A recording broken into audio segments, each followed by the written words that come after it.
We looked at the letter Samech. Samech. Yeah. I suppose that's what we're looking at today. If you'd like. I forgot to bring an extra copy of this, though, but we can double up with this. And I can pretty quickly electronicize those things. So. Yeah.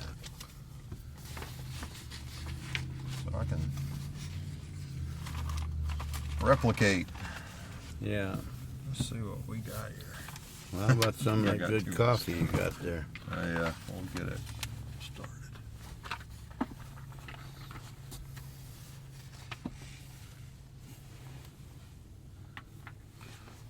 Here we go.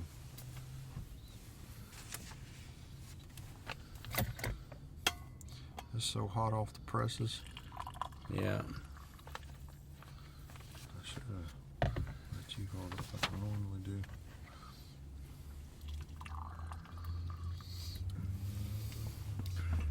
Costco stopped carrying those good old cookies. Oh, really? Yeah. We're going to have to hunt them down. Yeah, stuff that I've been buying there, they just discontinue or else they don't have it or something. They said part of it's their suppliers aren't coming through. At least that's their excuse. Sense. Yeah. I always say that. Well, Samech is the 15th letter of the alphabet, and 15 is Samech Esrei, being a multiple of 5 is something. And the shortened form of God's name is Yah. Yeah. That's spelled Yud He. And Yud He, Yud is 10, He is 5. So Yud He is also 15. And because of that, they don't write 15 as Samech, as 10 and 5. They'd write it as 9 and 6. Because they don't want to desecrate the name of God. You know, when I was looking into I don't know if I'm taking some of your thunder, but when I was looking into the Torah, they don't write that. They don't write Yud Hey. Yeah, they don't. They don't even have it in there. If they wanted to talk 15, it's 9 and 5. Or 9 and 6, 9 and 6, yeah. And, you know, a lot of people would ridicule him for that. Well, you're going to extremes. But sadly, many people who would ridicule them will also ridicule the name of God. But they take that extremely seriously. He's got a grab. Okay. There's no cookie or anything. They're just crumbles. Okay. But I can give you a napkin if you need them to. Okay. Yeah. I remember when I was a kid in Sunday school. One of my teachers told me, they said when the Jews dropped their Bible on the ground, they said they pick it up and kiss it. And I was like, that's a good idea. Yeah, there's a movie I got called the Frisco Kid. Oh, yeah. You've seen that one, haven't you? Yep. They threw the Torah out of the wagon and he went and picked it up. And he caressed it, kissed it. So 15, a pretty important number.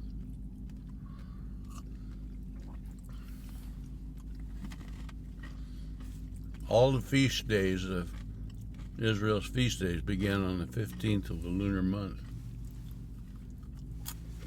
Why? It's halfway through. True, but I don't know why.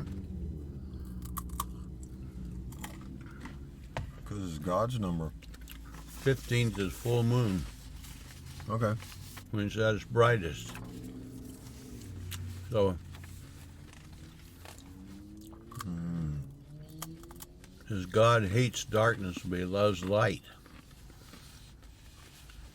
Men love darkness rather than light.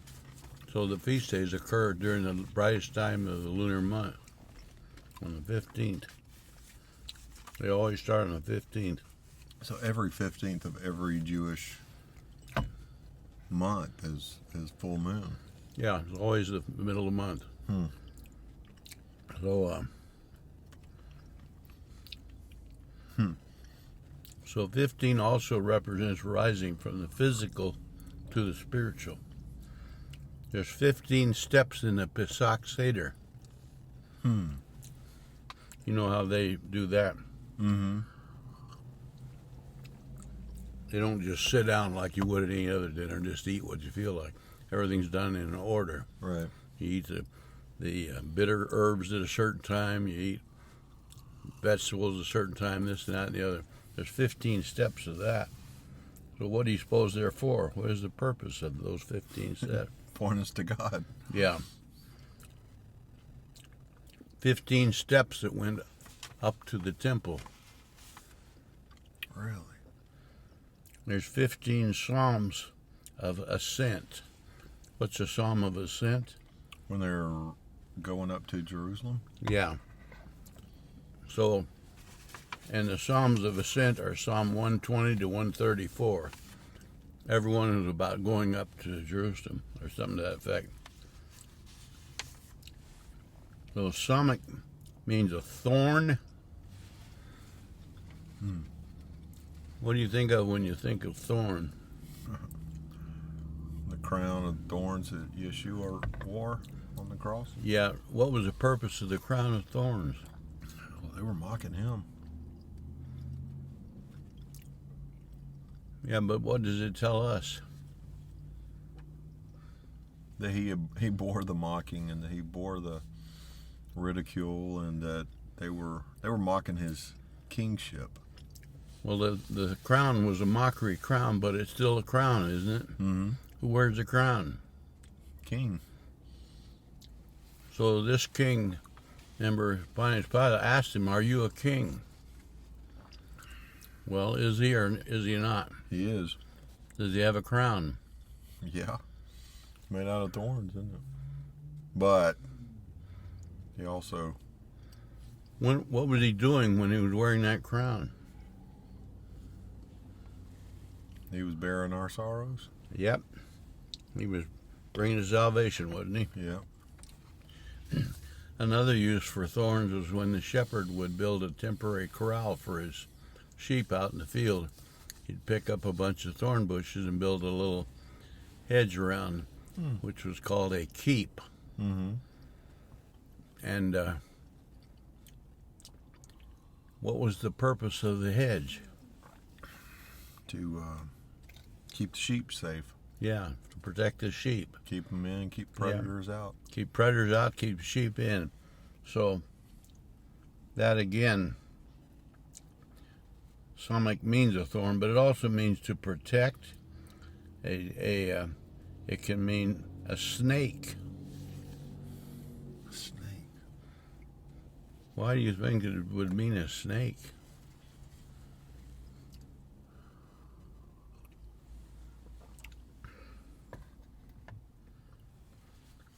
Well, it's kind of like in English, the the little kids shows when they're talking about all the letters, they talk about something that starts with that letter, and it's always a snake. Okay. So, Onomatopoeia with the hiss. so the form that Satan took to come to Adam and Eve was the form of a serpent. And so Samech then, by that meaning, can give us an idea why we need salvation. It can also mean a wheel. A wheel is a means of taking the gospel out to the world. A wheel has to do with transportation. So 3 times a year the Jews went to Jerusalem, 3 times a year for the feast, right? Yeah. And that's a mandatory. They had to do that. Right. But as they went traveling to Jerusalem, they'd be singing those 15 ascent psalms. Today they have what they call Aliyah. What's Aliyah? Just going up to Jerusalem? Yeah, going up. So when they went to the feast days in Jerusalem in those 15, they'd be singing those 15 Aliyah psalms. When the Levites went to the temple, they'd sing them and play music as they went up the temple steps. 15 steps, 15 ascent psalms. That's something else. What is the Samech section of Psalm 119? You got 119 here? Mm-hmm. Find some words that would be Samech. You know, every verse begins with a letter in each one of those sections. So every verse in Psalm 119, 113 to 120, it begins with Samech in the Hebrew. But you see a word, my refuge. What verse is that?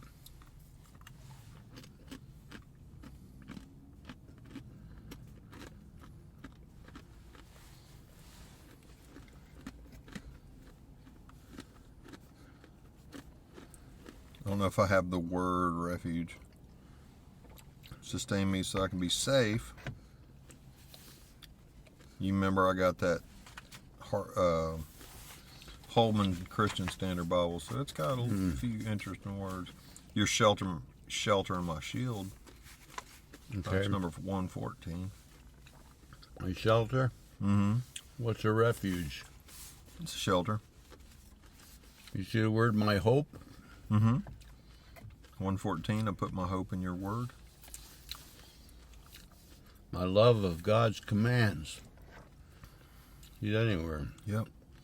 115, depart from me, you evil ones, so that I may obey my God's commands. You sustain me. Sustain me as you promised, and I will live. Do not let me be ashamed of my hope. You uphold me. Sustain me so that I can be safe and always be concerned about your statutes. I love your statutes. Mm-hmm. That also shows us something of the evil in the world, doesn't it? It does. The first one says, I hate those who are double-minded, but I love your instruction. Yeah, so Samech, this is Samech, and Samech is talking about everything that the Lord does for us and also his attitude toward the enemies, doesn't he? Mm-hmm. Samech resembles a shield. You see how it even looks like one. Yeah. And it's a full circle. So the Lord said in Zechariah chapter 2 that Jerusalem will be a city without walls. Now you look at Jerusalem, you see any walls there? Oh, yeah. There's walls there right now, and you go back through the history, they've had walls almost always, haven't they? Yeah. It's probably one of the only cities in the world that people associate with walls. But what's happened to every one of those walls? They've been destroyed and rebuilt sometime or another. So what people can build, they can tear down, can't they? Yeah. So they build the walls, and then they get torn down, and they rebuild them and get torn down again. So they're not impenetrable. So are they really a wall? They're not the kind that'll keep the bad guys out. You could say, well, they like to be a wall, but all it takes is some human effort, and they're no longer any good. Yeah. So they're kind of a sort of a wall, aren't they? But they're not real. But Zechariah 2 says it'll be a city without walls, but I myself will be a wall of fire around her. So if the Lord's a wall of fire around Jerusalem, then does Jerusalem have walls? Oh, yeah. So from a human point of view, we'd say it's a city without walls. Even when they have walls there, they're not reliable. They can be torn down by enemies, and they have been. What the wall that's around the old city today, there it is. Does it keep anybody out? No. They go right through it anytime they want to. But when the Lord says, I myself will be a wall around it, and then how good of a wall will they have? It'll be the best ever. So you look at Samech, it looks like a thing surrounding it. Mm-hmm. This is the wall of fire around Jerusalem. So So Samech is another name for the Lord, is it not? It said, I myself will be the wall. Here's a picture of a wall. Mm-hmm. It's called Samech. Now, Samech is a word. It's not only a letter, it's also a word. And the word Samech means to support, to sustain, to surround. Means everything that we see in Psalm 119 there, isn't it? Mm-hmm. Means a refuge. Mm-hmm. Look at Proverbs 18:10.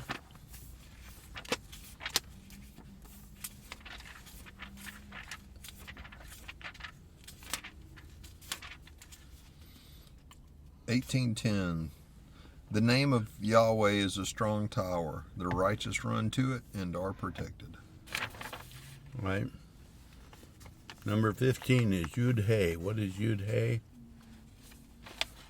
Oh. Yud-Hey is 15, and it's a word. It's Yah. Yeah. So what is Yah? Yah is the name of God.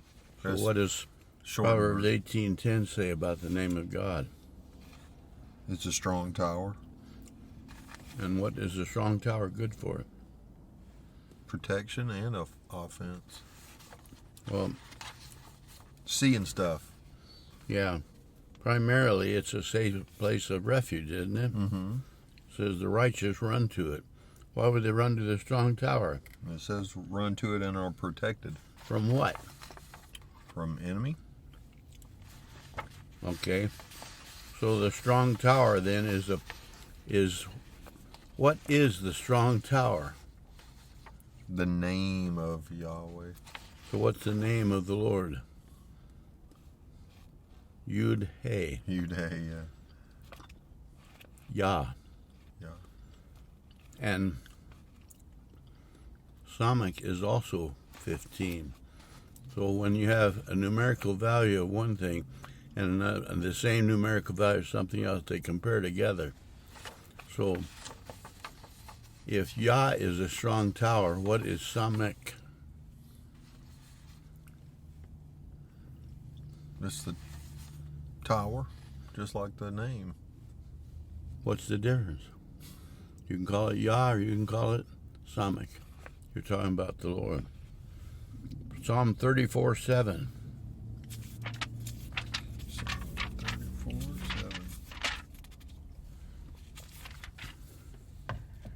34:7. The angel of the Lord encamps around those who fear him and rescues them.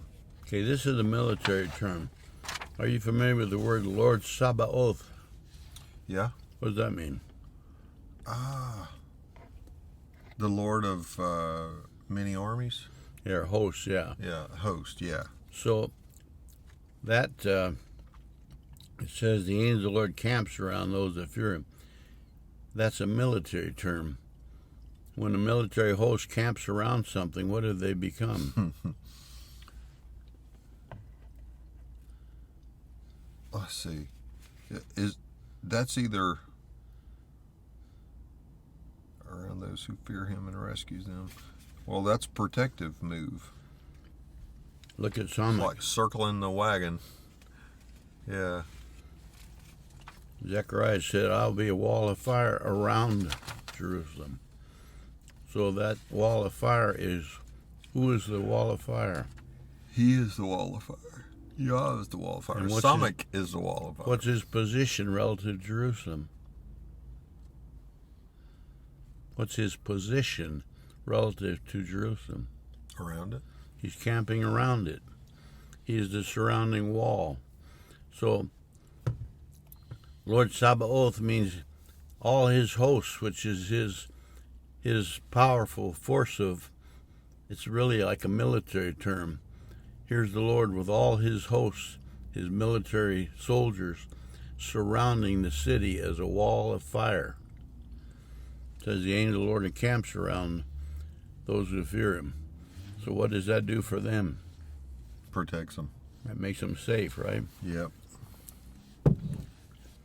There's a word that starts with Samech. It's Samech, vet. Samech. Vet. You know, the second letter of the Aleph Tav is bet. If it has a dot in the middle of it, without the dot, it's vet. Yeah. So the word is Samech, vet, and it'd be pronounced like sevevav. And what that means is it means to surround. Oh, yeah. So Samech vevev or saveva means to surround. Now, if you're going to write out the word Samech as a word, it's spelled Samech mem kaf. Samech mem kaf. Samech means protection or surrounding or guarding. What does mem mean? Water. Yeah. Living water. And What does kaf mean? it's open hand. Open hand, open palm. Remember, the Lord told this woman at the well in Samaria, if you ask me, I'd give you living water. Mm-hmm. So he's holding out his hand, and what's in his hand? Living water. A cup of living water. So here's that which protects is the living water, and he is offering it to us. If you want to get it, what do? Reach out your open hand. So you reach out to receive from him. So either open hand either represents giving something or receiving something. In either case, Samech mem kaf is how we'd write the word Samech. Mm-hmm. So if you just think about the implication of Samech mem kaf, what are you talking about? He's going to give me living water? Give it a name. Yeshua. Well, that's what Yeshua is doing, but what are you getting? What's he giving you? Living water? So what's living water? It's What are you getting? life. You're getting life. Yeah. So one word for when he gives you life and you take it, what do you just took? Life. Or Life salvation, itself. right? Yeah, salvation. All right. 15 implies salvation, redemption, healing, prolonging, stepping up, ascending, and fullness. Okay. Now, Psalm 118:8.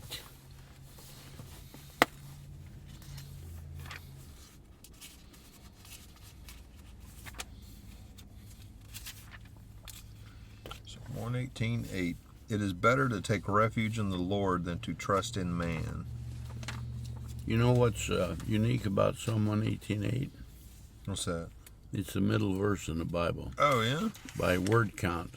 That's the exact center of the whole Bible in the Hebrew Bible. How about that? 118:8. So the very heart of the Bible is what? Taking refuge in the Lord. Yeah. What do you do when you're taking refuge in the Lord? You're receiving salvation. Yeah. And you're in the middle of this encircling Samech, are you not? Yeah. So you're in Messiah. Ephesians 1, verse 3. Praise the God and Father of our Lord Jesus Christ, who has blessed us in Christ with every spiritual blessing in the heavens. How do you get the blessing? Be in Christ. In. Samech is a circling guard, a sense around. Got to be in it. Yeah. What's the next verse in after? How about Ephesians 4? Ephesians 1:4. For he chose us in him before the foundation of the world to be holy and blameless in his sight. What's the position of verse 4? Security. What's the position? Before the foundation of the world. That's the time frame. What's the position? Where are you? In him. So 10 times in Ephesians 3, you'll see these words, in Messiah. 10 times. What's 10? The authority of God. So by the authority of God, the protecting wall around you. You are in that. And Ephesians 3 brings that up 10 times. That make it pretty important? Yeah. So in every one of those, being in him, there's 10 blessings you get in Ephesians 3 for being in him. Read a few of them. Okay. What do you get for being in him? Holy and blameless in his sight. Mm-hmm. In love, he predestined us to be adopted through Jesus Christ for himself, according to his favor and will, to the praise of his glorious grace that he favored us with in the beloved. We have redemption in him through his blood, the forgiveness of our trespasses, according to the riches of his grace, that he lavished on us with all wisdom and understanding. He has made known to us the mystery of his will, according to his good pleasure, that he planned in him, for the administration of the days of fulfillment, to bring everything together in the Messiah, both things in heaven and things So you see that word on in earth. him, In him. over and over and over Yeah. 10 times. So the effect is, here's what Samech is. When you're in Samech, you're surrounded by that. You're in Samech, and that's what you get for being in there. Sounds pretty good, doesn't it? Sounds pretty good. Galatians 2:20. You probably know that one memorized. Yeah. What is it? I've been crucified with Christ. It's no longer I who live, but Christ lives in me. The life that I now live. Okay, now Ephesians 3 said we are in him.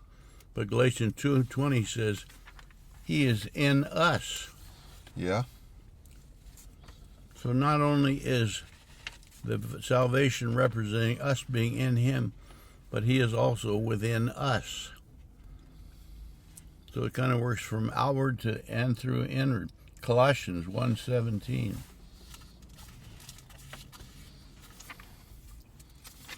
I've been reading that this week. Mm-hmm. 1:17. He is before all things, and by him all things hold together. That's one, or no, I'm 127, not 127, 170. 27. God wanted to make known among the Gentiles the glorious wealth of this mystery, which is Christ in you, the hope of glory. Okay, so what's the mystery? Christ in you, And then he gives a description of that. What does it amount to? the hope of glory. Yeah. So one of the definitions of Samech is hope. Huh, really? Didn't we read that?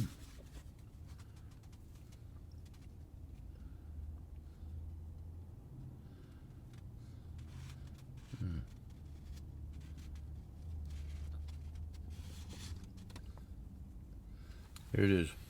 In 119, my refuge, my hope. Oh, yeah. Yeah. We read that. Okay. So in us, he being in us gives us that hope of glory.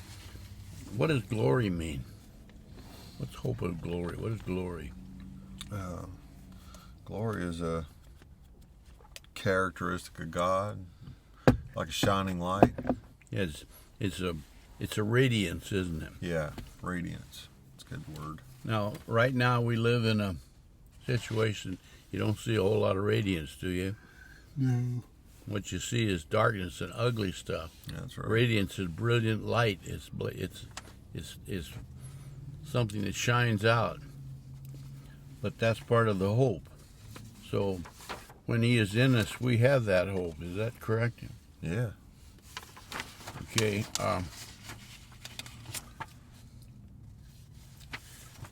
Look at, Samech has a numeric value of 60. In the Song of Solomon, Jewish people read that during Passover. The Song of Solomon. Now, when you think of Song of Solomon, what comes to mind right away? A love story. Yeah. So most people are going to read that and think it's just a story about Solomon loving some young gal called a Shulamite. Yeah. But remember, everything's a parable. What do you think would radiate the parable? Bride of Christ. Yes. Chapter 3, verse 7, Song of Solomon. 3:7. It is Solomon's royal litter surrounded by 60 warriors from the mighty of Israel. Okay. So Solomon is on his, he says, litter. In some versions says his carriage, some say his couch, wherever he is. But what else is there? 60 warriors. 60 warriors. What's the purpose of the 60 warriors? Protection. Protect what? The king. Yeah, protect the king. So those 60 are a definition of protection, aren't they? Yeah. Now, if the king is protected, what does that do for the king's people? Secures their hope in their king and their kingdom. His kingdom. Yeah. If we were part of the Lord's kingdom and enemies were attacking the king, and he has warriors protecting him, symbolized by 60, what would they do for the people that are being attacked as well? It gives them security too. Yeah. Now you look at verse 6, or chapter 6:8 of Song of Solomon. 6:8. There are 60 queens and 80 concubines and young women without number. What are those 60 queens doing? They're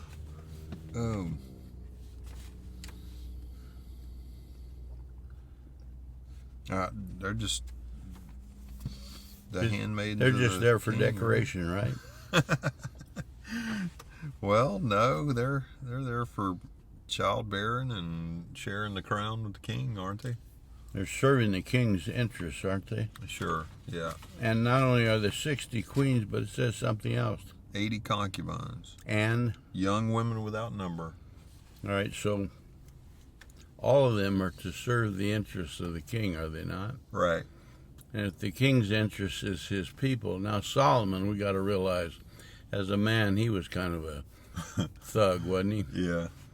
And to him, those queens and virgins and all that were just part of his immoral cravings. Yeah.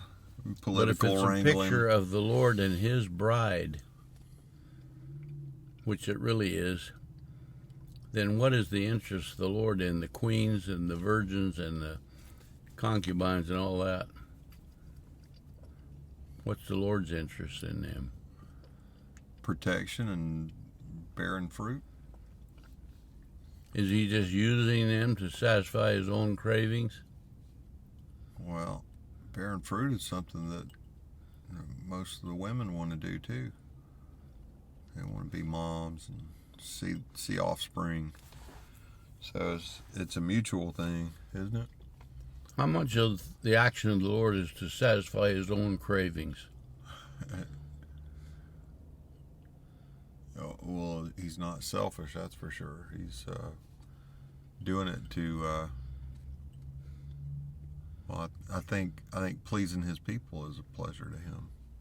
So it's kind of cyclical, isn't it? Well, what motivates everything the Lord does for his people? Love.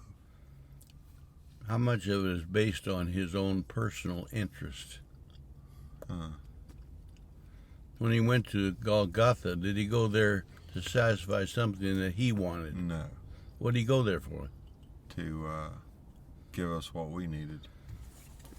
And something else that we... Yeah, so the king's interest in his people is all based on love, and says the good shepherd, because of his love for the sheep, lays his life down for the sheep. How much does the shepherd do to take care of himself? Everything. Oh, no, to take care of his people, everything. But yeah, everything he does is for the people. He lays his life down. Right. He does nothing for himself. He does everything for the love of his people. Right. So these 60 queens and the concubines and the virgins will represent the Lord's people that the Lord is caring for. And that same number 60 is the number for Samech. So Samech represents God doing something for his people, does it not? Yeah. Samech surrounds them with protection. It surrounds them with with hope and with direction and all these kind of things. Security, sustenance. What does sustain mean? Means to carry on the good that's going on now. It keeps something going, right? Yeah. So I was just talking with a lady this morning, and she's worried that the same worry that has she done enough good to stay saved, you know, Right. and all this kind of thing. What is The it that answer is no. What does that mean? We lose our hope? No. Why not? Because that's on Yeshua, and he And, did. He, and he part of finished the Samech work. means sustaining. So if he is the Lord in Philippians 1:7, read that one. Philippians 1:7, I think that's the word.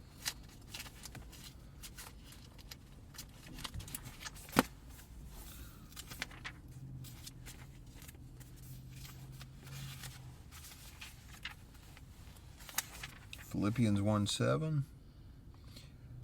It is right for me to think this way about all of you because I have you in my heart, and you are all partners with me in grace, both in my imprisonment and in the defense and establishment That's of not the the one. gospel. Try 1:6.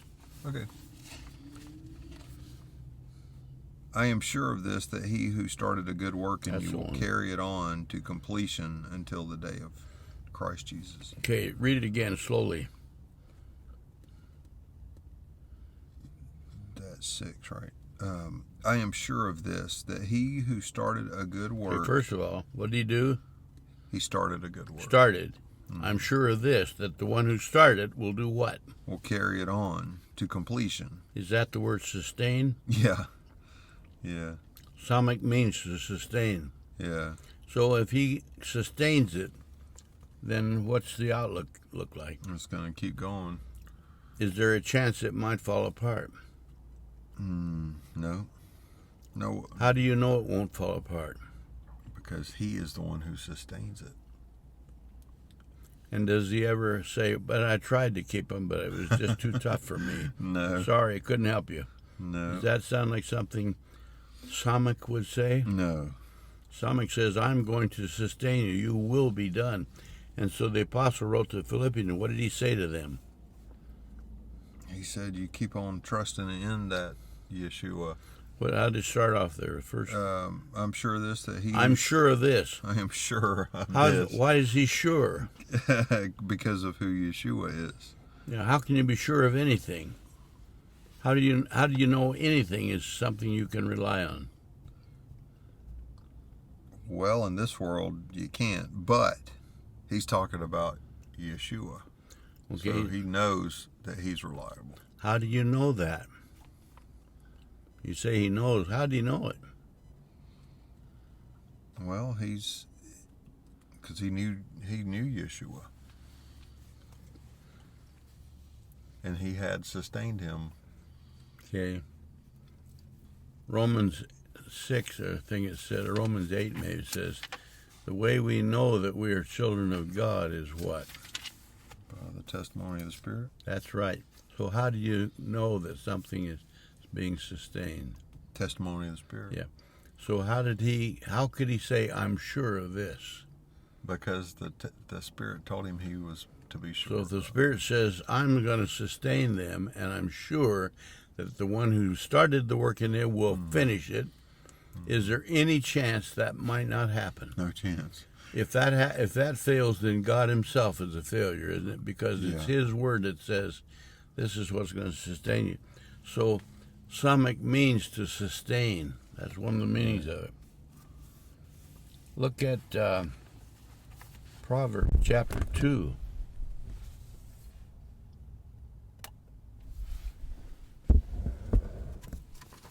Proverbs 2. Proverbs chapter 2.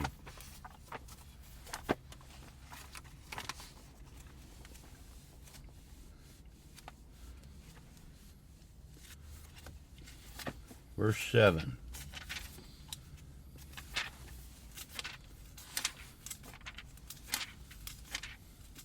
Two 7. He stores up success for the upright. He is a shield for those who live with integrity. What does Samech mean? It means a shield and A protector. shield. Verse 8. 8. So that he may guard the paths of justice and protect the way of his loyal followers. 2 words for Samech. Protector? 2 words. Read it. Okay. He stores up success. Verse 8. Oh, so that he may guard the paths of justice and protect the So way what's of the his 2 words? guard and protect. Yeah. Verse 11. Discretion will watch over you, and understanding will guard you. Okay, so there again you see guard. Or in the other version, protect. Verse 12. Rescuing you from the way of evil, from the one who says perverse things. Okay, so what does Samech do? Rescue. Verse 16. It will rescue you from a forbidden woman, from a stranger with her flattering talk. All right. NIV says he will save you from the adulterous woman. Now,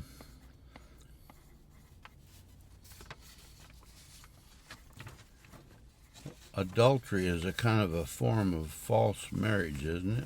Yeah, It's similar to a marriage. It looks like a marriage. right. What's wrong with it? Well, it's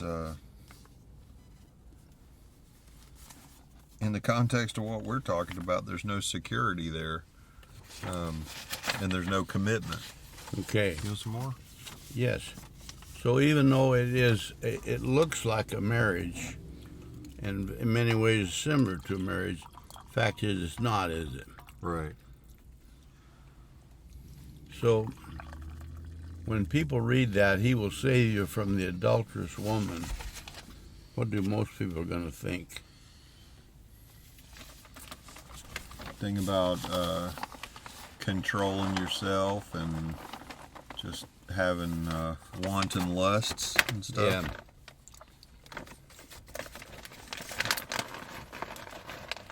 So a adulterous woman is kind of a false bride, right? Right.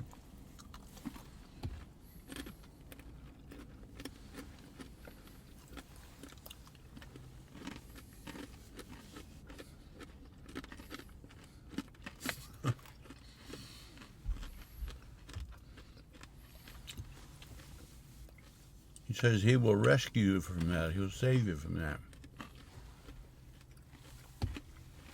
Why do you need to be protected from that?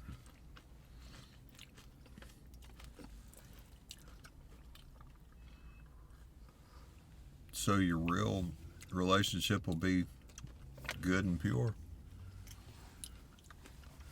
satisfying and fruitful.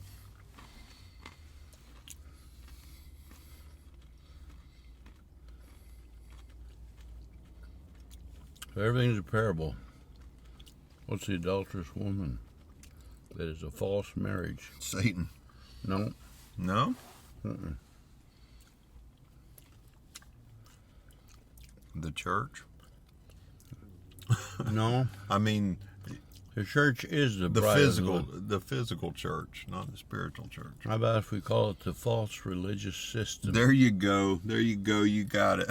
You nailed it. So how That's many- the sentiment that I meant, but I didn't say How it many like that. adulterous women are out there? There are countless. It has nothing to do with female ladies that are screwing around with people. That's not the problem. That's just a result of the problem. The problem is the false religious system. What are all the wars in the world fought over?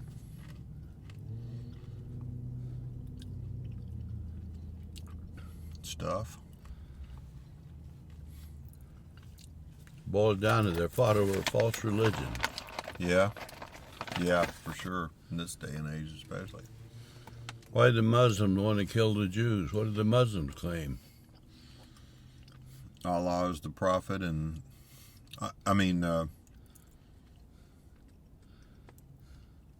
dude is the prophet, and Allah is the God, and ours is better than yours.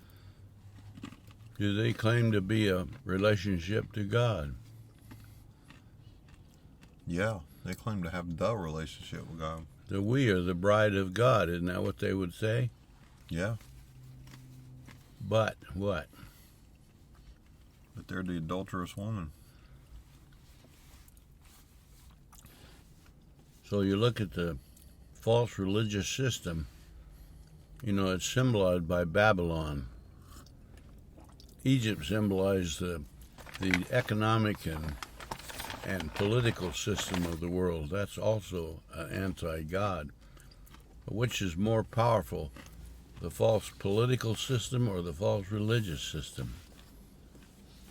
I'd say the religious system. Why? Well, some of the stuff that we've been talking about. Like, if you have hope, that's good, but if it's false hope, it's super terrible. Yeah. Because it's not based upon the right things, and it's not hope at all. So it gives you the idea that you're hopeful, but your hope is in the wrong thing. Yeah. So it's super destructive. Well, the world has a lot of false political views, and I say political, that would include science and education and Yeah. everything like that. Well, But you can debate that, can't you? yeah. You could even talk somebody out of changing their view on politics or science or anything else, because it's just sort of a mental attitude. Uh-huh. But when you're talking about the false religious system, where are you going with that? Straight to their hearts. That goes right to the heart, doesn't it? Mm-hmm. You can't argue that out of people, can you? No, You can't talk them. They will lay their life down for that. Why?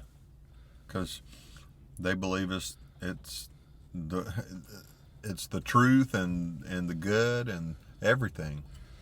And it goes much far deeper than a mere political view, doesn't it? Yeah. You could argue somebody who is a liberal and Yeah. maybe convince them to change to a conservative. Yeah. But you can't argue them out of false religion because that's their life. Mm-hmm. Their whole heart is centered on that. And even if you could show them that they're wrong about that, if they're really into it, they won't let go of it.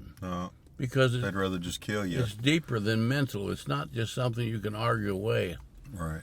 And A lot of people a lot of conservatives are even arguing that the leftists of these days, it's really a religion because they don't have God anymore. yeah, And so they got to have, man is made to be religious. that's right. So they got their own idols and it's their politics. Yeah, and everyone is a worshiper, aren't they? So it's not a matter of arguing out of politics, but because their politics have become a religion. Yeah, and everybody's a worshiper. Yeah. Everybody. Even the so-called atheists are worshipers. Yeah. You got to just worship. The only question is who you're going to worship. Yeah. Who's going to be God? Well, Babylon pictures the false religious system. Egypt pictures the political and scientific system. It's a different system, but both of them are anti-God, are they not? Yeah. And so when it says in Proverbs 2 there, what is it that's going to save you from the adulterous woman? It says what it is.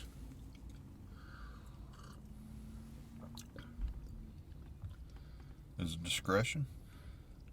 Read back up a little Wisdom. bit. Wisdom. Wisdom will enter your mind and knowledge will delight your heart. Discretion will watch over you and understanding will guard you, rescuing you from the way of evil, from the one who says perverse things, from those who abandon the right paths to walk in the ways of darkness, for those who enjoy doing evil and celebrate perversion, whose paths are crooked and whose ways are devious. It, wisdom, will rescue you from a forbidden woman from a stranger with her flattering talk who abandons the companion of her youth and forgets the covenant of her God. Okay, so what's going to rescue you from these evils? Wisdom. The Lord said, I've been made for you to be four things. Four things that the Lord said, the Lord's been made this for you. The first one, wisdom, righteousness, sanctification, redemption. The Lord's a four-faceted being, so what's the very first thing mentioned there he's made to be for us? Wisdom. So he is wisdom. Yeah. And what will that wisdom do? It'll save you from the adulterous woman and protect you and keep you in the right paths. Now, if something does not save you from the adulterous woman, and if the adulterous woman is the false religious system and you're not saved from that, what are you going to do? If you're not saved, You're going to get eaten up by that adulterous woman. What will that do to you? It'll destroy your soul. Yeah. It says all that go to her go down to the paths of the dead. Yeah. None that go to her ever return. So You can't undo it. And it's not just human action that people do. It's something that goes so deep, it goes to the very heart of the individual. But wisdom will save you from that. So if the Lord says, I've been made to be your wisdom, then do you have wisdom? Yeah. And what will it do? It'll save you. Wrap you up in a So what's Samech? Saving and rescuing, right? Yeah. Protection, guarding. Everything that's in Proverbs 2 there is a picture of Samech, isn't it? Mm-hmm.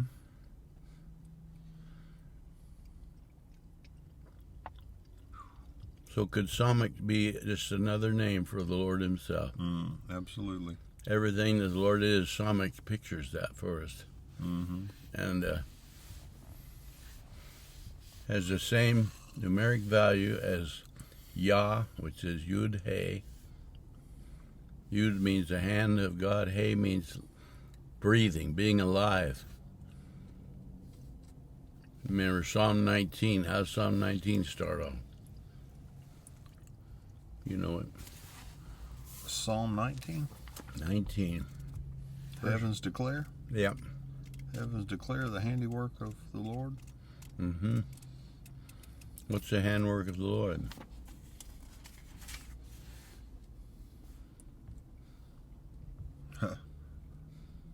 We are. Are we?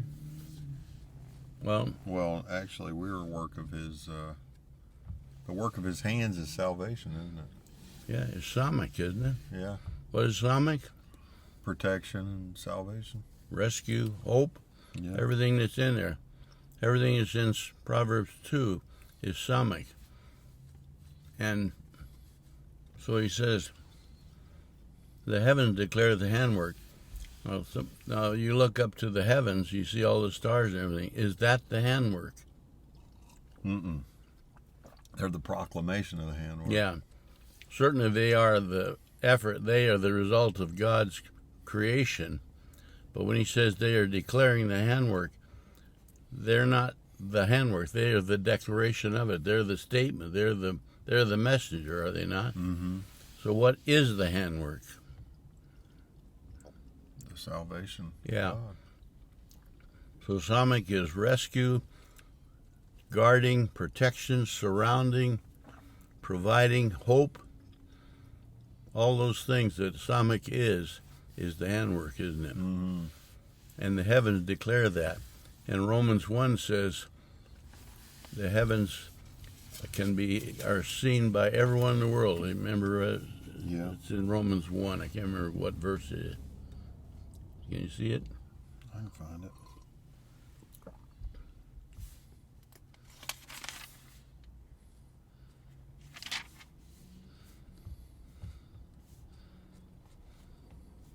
The creation states what may be known of God is clearly seen in the creation. It's something like that. Yeah. I'll just read more of it than less. For God's wrath is revealed from heaven against all godlessness and unrighteousness of people who by their unrighteousness suppress the truth, since what can be known about God is evident among them, because God has shown it to them. For his invisible attributes, that is, his eternal power and divine nature, have been clearly seen since the creation of the world, being understood through what he has made. Okay. So through what he's made, he's referring to the creation, is he not? Yeah. What can the creation show to us? It shows us how ridiculous it is to Read this read. detach What does he say? from Creator. It shows his invisible attributes, his eternal power and divine nature. Okay. What's his divine nature? Goodness, graciousness, long-suffering. Why did he come to this world for us? Because he loves us. The divine nature of God is just founded on love, isn't it? Yeah. And so the creation is the declaration of all that, is it not? Yeah. So he says when people, anybody in the world, in the most remote part of Africa or South America, do they see the creation? Yes. So because they can see the creation, what can they also see? God's love. Yeah. So since they see it, then what? Well, it says they are without excuse. So if they're not going to submit to God, They're standing in aggression to God. he said they have no excuse. So can they come to God and say, well, I never knew, Right. so don't blame me? No, they can't say that. Why can't they say that? Because they're without excuse.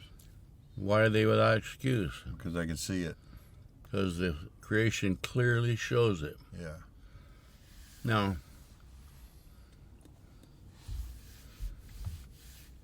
there's a place where it says, how will they be saved unless someone comes to them? How are they going to preach unless somebody sends them? Romans 10.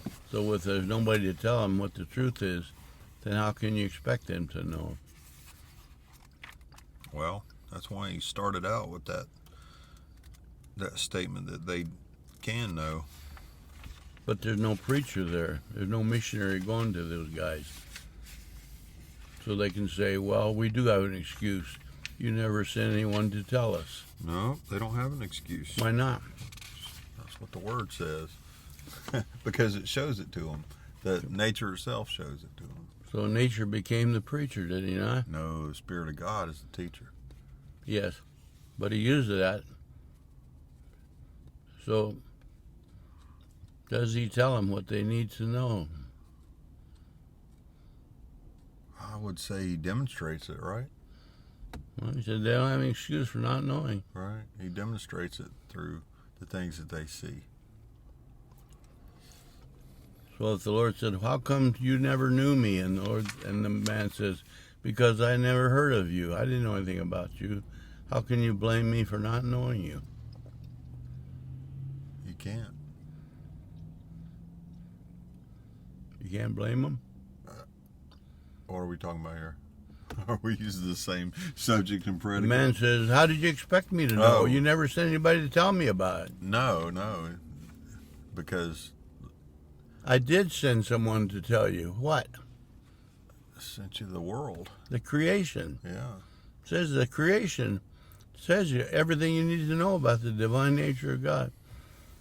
So here's some old Indian chief that living in a tribe down in South America in the distant jungle.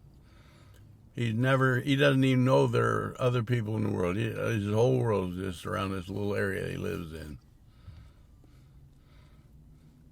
Is there any hope for him? Yeah. What? Same hope as I got. How's he going to get it? Through nature. Through the Spirit, the teaching of the Spirit. So he sees nature, does he not? Yeah, he sees it. Do you think there are any of them that actually came to the Lord through nothing but seeing the nature? Yeah, I do. How would it work? I don't know. That's up to the Lord. It's up to the Lord, but There are a lot of aboriginals who have come to believe there is a divine nature out there. Yeah. They may have a name like Great Father or something like that. They don't know what to call him. Why don't they know what to call him? Well, just like Romans 10 says, that they didn't have a preacher. Yeah, nobody went out and told him what to call him. Nobody So explained they it come to up them. with their own idea. Yeah. Well, I don't know. I don't know what his name is, but I know he created things. Yeah. and he's kind and good.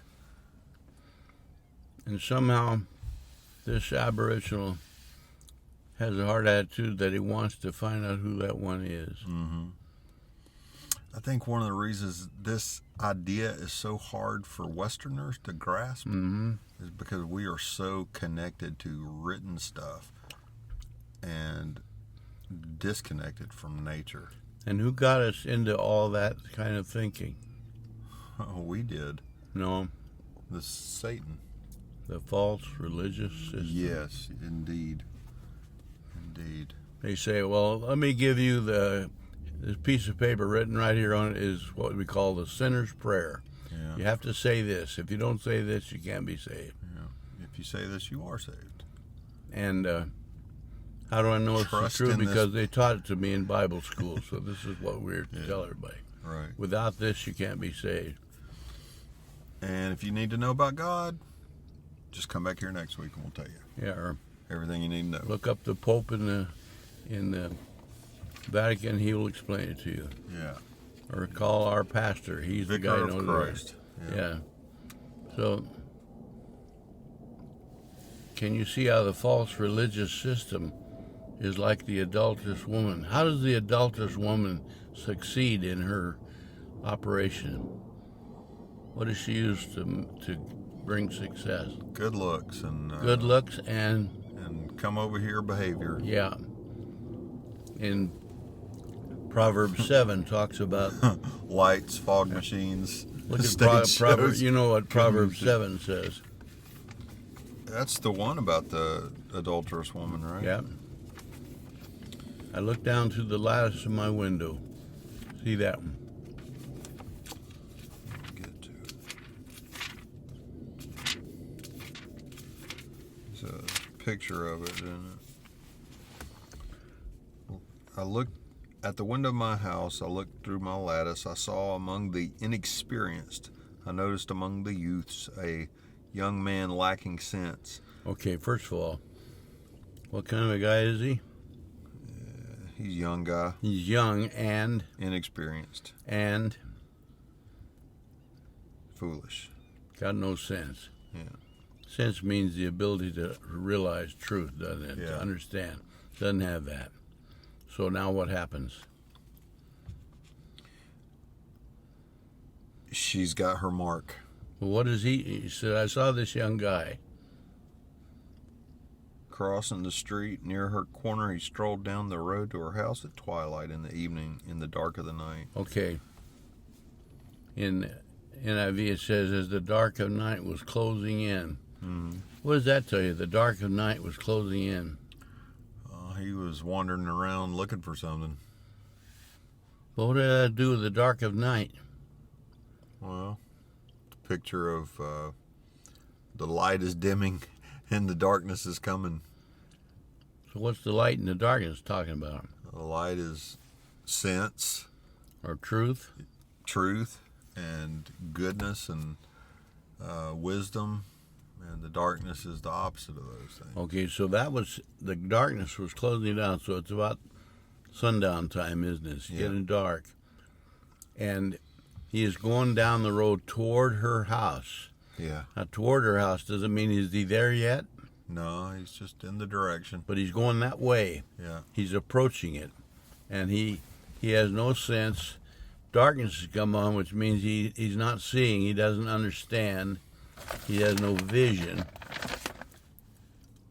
So now he's heading down her way. Does he know what he's doing? No. But what is he doing? He's getting into a world of trouble. He's walking into a trap, isn't he? So read on. What does it say? A woman came to meet him, dressed like a prostitute, having a hidden agenda. She is loud and defiant. Say, just remember. She's got a hidden agenda. What does that mean? means she's got something she wants to do that she's not gonna come out and say. Okay, she's going to hide what her real purpose is, right? Right. But what's she not going to hide? Her willingness to offer herself to the young man. So whatever's attractive to him, she doesn't hide that. Right. If you're trying to catch a wild animal, you set a trap. You got some things you hide and some things you don't hide. What do you hide? You hide yourself. No, you're going to set a trap.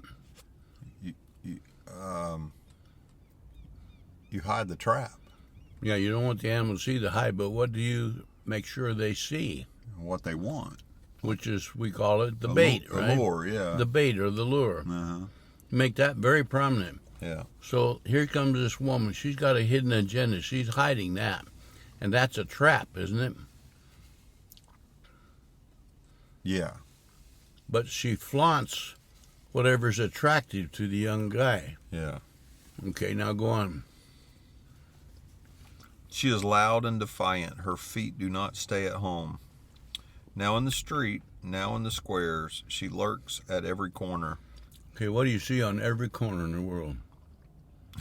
Prostitutes.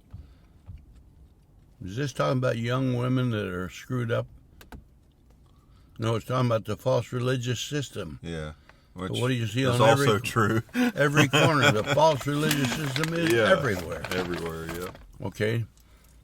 She's everywhere. And she's loud. What does the false religion do? Advertises. A lot of loudness, right? Mm-hmm. What's the idea of being loud? Hey, come over here. Make sure they hear you, right? Mm-hmm. Join us. Put into our club here, you know. Yeah. So now she does that. Then what does it happen?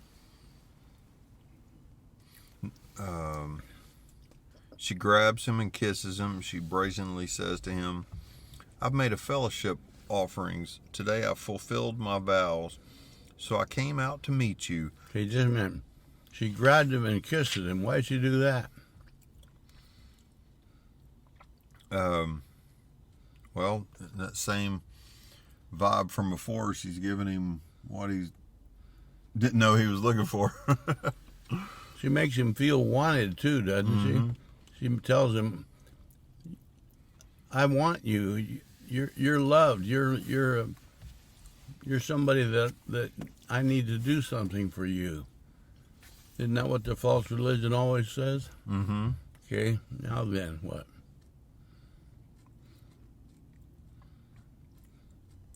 I've made fellowship offerings. Today I've fulfilled my vows. Hold a minute. Okay. Fellowship offering, vows, what's that about? Well, she's saying I'm a good girl. How good? I've been to church already. I've done my thing. I'm good to go with the Lord. I'm a follower of the Torah, right? Yeah. I got my fellowship offerings. I made my vows. So, Another shot. I'm the kind of person that God wants, right? Mm-hmm. Okay.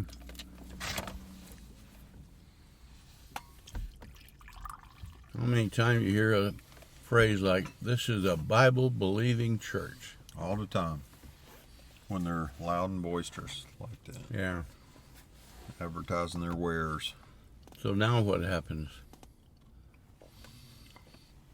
I came out to meet you, to search for you, and I found you.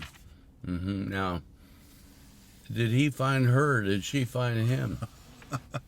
She found him. He didn't find her, did he? No. In fact, he was going down the road toward her house, but what was on his mind when he was going down that road, do you think? Nothing. He got no sense, said he didn't have any sense, he wasn't even thinking about anything like that. But she went out and found him, and she cranked up the power of attraction and beauty and the fact that she is also very religious. Mm-hmm. She does the religious things. She's upright, and she loves him and wants him, right? Yeah. But we have to say the word "but" right there, don't we? Yeah. None of that's true, is it? Mm-mm. So go on. I've spread coverings on my bed. richly colored linen from Egypt. I've perfumed my bed with myrrh, aloes, and cinnamon. Okay. I've got the most wonderful and inviting place for you. Okay. Who knows what's going to happen here? When a king went out to do a public appearance in those days, he would be perfumed with all kinds of cinnamons and aloes and everything. Why? You smell kingly. He wants to be beautiful and respectable, and the people are going to be delighted to be around him. How about the colored linens from Egypt? That's the fancy stuff. Richly colored. Mm-hmm. When did the Lord ever say that the people of God need to be in a building with stained glass windows He didn't never say and that. purple curtains? That's trappings of beauty, isn't it? Yeah. Now, is there something wrong with being beautiful? No. What's wrong with her beauty? Now, she said she had a bed covered with colored linens. Were they beautiful? Yeah. Anything wrong with that? Nothing wrong with being beautiful, but it is if you're entrapping people with it. And it said she had a hidden agenda. That's right. The purpose for the beauty was to back up her hidden agenda, wasn't it? Yeah. So it's like beautiful bait to a wild animal coming toward a trap. And she had planned this way before the boys started wandering around. Okay. Said, "Come, let's drink deeply of love making until morning. Let's feast on each other's love. My husband isn't home." Hold it right there. Okay. Where's her husband? He's on a long journey. And when is he coming back?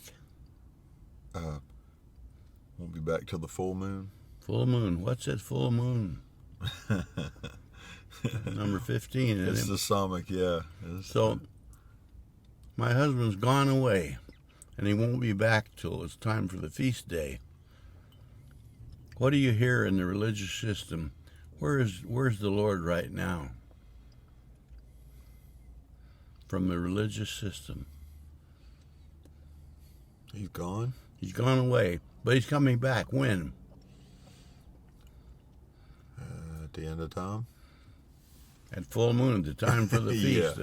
Yeah. We talk about the wonderful second coming of the Lord. He's gone away right now, but while he's gone, we're religious. Let's just have a great time. So that's what she said, wasn't it? Mm-hmm. So what happened? She seduces him with persistent pleading. She lures with her flattering talk.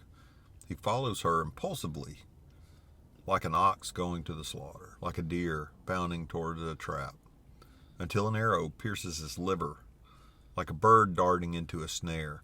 He doesn't know it will cost him his life. Okay. Did I tell you about that word study I did on the liver? I don't think so. It's pretty interesting, Jim, and it plays right into this because I was talking to my friend Dennis about this because it's kind of a weird phrase. Mm-hmm. What does the liver have to do anything? And it does. It has to do with the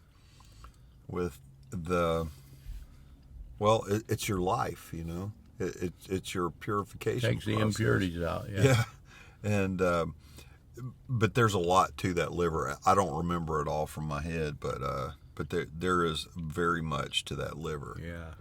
It's very interesting. You should look it up. Look up the word for liver and see what it is. Yeah. The Hebrew. I'll have to do that. Yeah, look it up on on the guy. Yeah. Abarim. I think there's an article there. Well, you notice that he goes after her because all her baiting paid off, didn't it? Yep. He buys every one of the. It's all lies, but he buys it. Follows her impulsively. Yeah. And what does he think he's going to get for that? Well, he thinks he's going to get a trip down pleasure lane Yeah. with no repercussions. Everything's going to be right. Yeah. It's all so good and so Not going to get caught. true and so honest. She's a good girl. Yeah. And so true to the religion. She's done my vows and my fellowship offerings and everything. So the religious system uses all that kind of talk, doesn't it? Yeah. And of course, does that mean that if somebody's meeting in a building that they're all adulterous women? No. No. So how do you know which one they are? Remember, That's a good question. it looks good. When he went down her road, did everything look good to him? Yep, everything looked dandy. What was his problem? His problem was that he was not in the Samech. That's right. And why wasn't he? Well, the first nature of the Samech is the wisdom, and he wasn't in the wisdom, and he therefore was not in the protection. Yeah. So what's our protection from the adulterous woman? The Samech. Mm-hmm. The protection of the wisdom, the righteousness, sanctification, redemption, the Samech. Yeah. So it says she's at every corner. So where do you go to where she'll be? Well, she's everywhere. Everywhere. And so here we come down the road walking. Doesn't matter where you're going toward her direction because she's everywhere. Yeah, that's right. So it tells us one thing. We need protection from that, don't we? Yeah. But Proverbs 2 says, wisdom will protect you from the adulterous woman. Yeah. So, and the Lord himself is the wisdom. So, that's why I said at every point of decision, whenever we decide, shall we go here, shall we do this, shall we do that, the first question is, what has the Lord got for us today? What do we need to know here to protect us? Because she's at every corner. Yeah. Which means anywhere you are, that false system will be there, won't it? Yeah. And it always is designed to ruin you. If you follow into it and go along with it, you're going to be walking into a trap, aren't you? Yeah. It says he followed her like an ox going to slaughter, little knowing it'll cost him his life. Is it serious? Yeah. Yeah. A matter of life and death. So we really need the protection of the Samech, don't we? Yeah. We need it all the time, continually. The enemy is always there, ready to strike at any opportunity he has, and he will strike if he can. And it can come in the form of just religious systems, just denominational systems or something, or it can come in the form of self-righteousness, all kinds of ways, The enemy is never going to come up to you and say, I'm here to tell you lies, will he? Right. What does the enemy always say? What I'm saying is the truth. This is the truth. Yeah. How many times you see an advertisement that says, you deserve this product? All the time. That's the foundation of advertising. Why would it say that? Because they're trying to get you to buy it. What's it appealing to? Your sense of pride and... And when it says you deserve it, that's pride, isn't it? Yeah. Pride or vanity or... If anybody as important as you need this product. Yeah. Because this is going to boost you to even greater heights than something. And so, of course, they sell a lot of product on that basis, don't they? Yeah. So you think the false religious system will say, you deserve this? Yeah.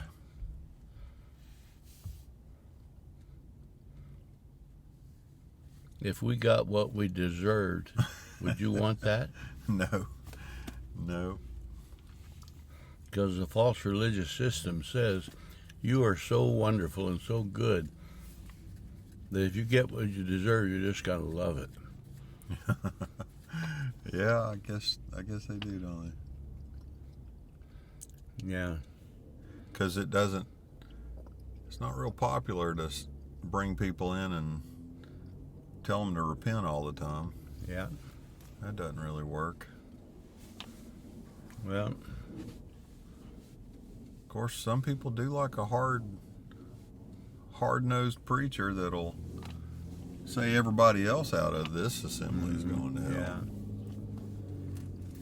And then you got swing to the other end. You either got the perfumed woman or you got the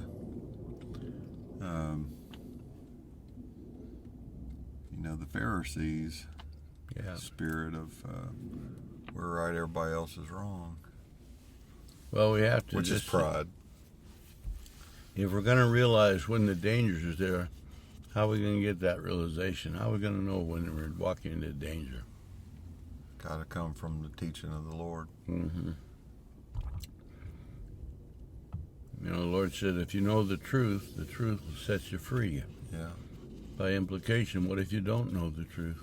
You're going to be in bondage.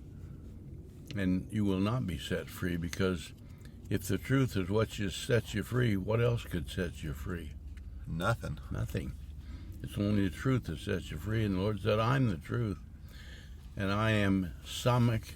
I am Yah. Remember when the Lord sent Moses to Egypt, he said, I'm going to send you down there because I want to set my people free. Isn't that what it was about? Yeah. And Moses said, who shall I say sent me? Who? I am. Mm-hmm. I am truth. Yeah. That's what sends you. That'll set you free. If you think anything else will set you free, you're putting your hope in something that won't work. Psalm 118:8, the middle verse of the Bible said, better to trust in man, or trust in God, than to trust in princes. Yeah. What are princes? They're the offspring of the king that's waiting in line to get the crown. So they are the members of the royal family, are they not? Yeah. And to the world, the princes are the leaders of the world. They're the ones who should be able to lead us out into freedom. They should be able to solve our problems for us, shouldn't they? Yeah. So princes are people that are on a higher plane than everybody else. Right.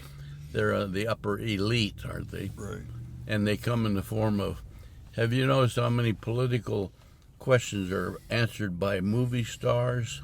Yeah, all the or time, by especially in the last many sports years. figures? Yeah. Somebody that knows how to throw a football around all of a sudden becomes an expert on politics. Yeah. Or some singer or somebody like that. That's right. What makes them an expert on politics? Nothing. So, but people trust in him. Yeah, they do. But he says it's better to trust in the Lord than to trust in princes. And that's really sugarcoating it in a way. When he says it's better, how much better? I'm sorry, say that again? When he says it's better to trust the Lord than princes, how much better?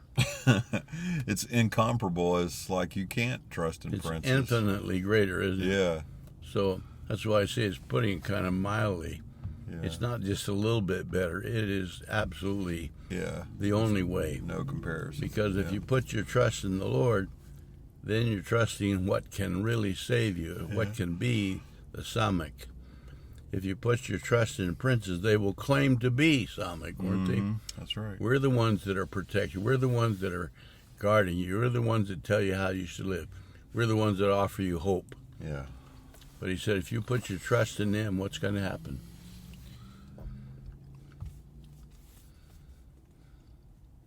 Well, you're not going to be in the Samech. You're not going to be saved. You're not going to be rescued. You're going to be in danger. Yeah, and the Lord Not said, going to be free.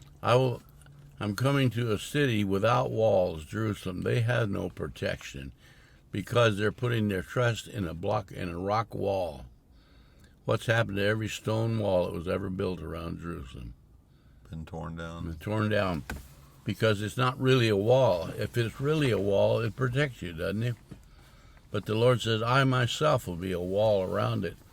And so when you put your trust in the wall that the Lord is, you've got protection.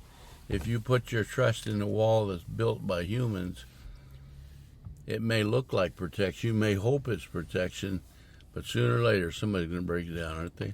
Yeah. There's a place where it says, he that builds a high gate invites destruction. What does that mean? That's a proverb. It means there's no gates that haven't been torn down yet, pretty much. So if you build a high gate, that's just a challenge to the, the burglars. And that's right. You think that'll keep us out, we'll break that gate down, and they will. Yeah. So it says you invite destruction, then what are you going to get? Gonna get breached. You're going to get destruction. Yeah. So people put their trust in all kinds of things. You know, we have to be careful.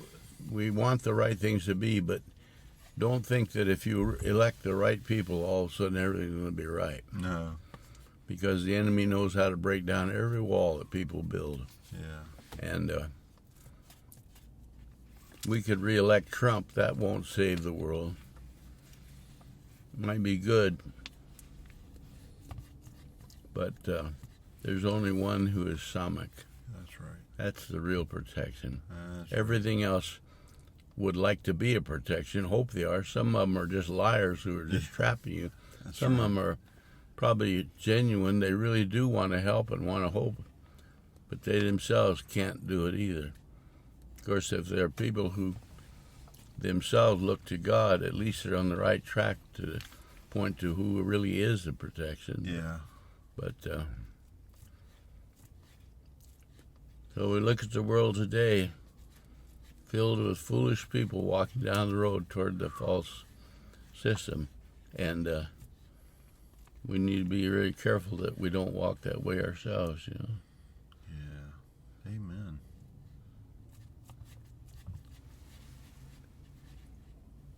I mean, if you want to look up these letters, there's an outfit called Living Word, the Living Word, and you just look up the secret of the letter Aleph, Gimel, Dalet, whatever letter you want to look at. Living Word, the secret of the letter, and then write in the letter. And they got a rabbi that'll tell you a lot about it. These guys are pretty good. They're Messianic rabbis. yeah. Mm-hmm.